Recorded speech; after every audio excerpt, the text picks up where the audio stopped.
very, I'm gonna say very.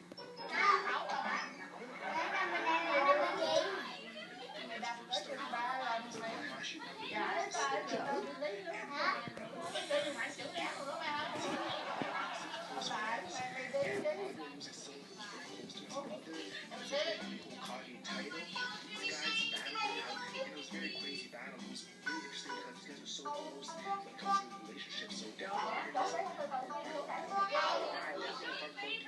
characters of the previous seasons, the Naruto, Sasuke, you guys were very good friends.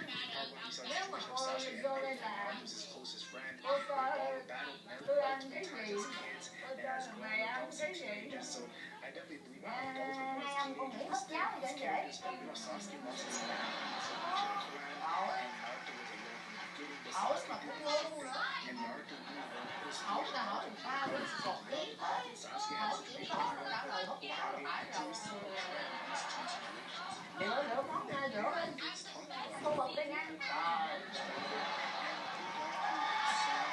Sasuke's father, yes, these guys were close friends, had fathers, definitely had a beef when it comes to the situation of the Hokage and Naruto's Fugaku. So these two characters, yes, the father of the main characters from the previous series, definitely had some situations stirring up with the Hokage title. Now, if you start to notice in most of these situations, the Uchiha are painted as villains, and let's be honest, Yamada kind of took L's in whatever situation they were in. But I honestly saw that mostly from the future of Hokage, and Boruto doesn't. So I feel like the situation is perfectly solid to kind of force that Uchiha Hokage, and they painted as the good person in a situation, including Uchiha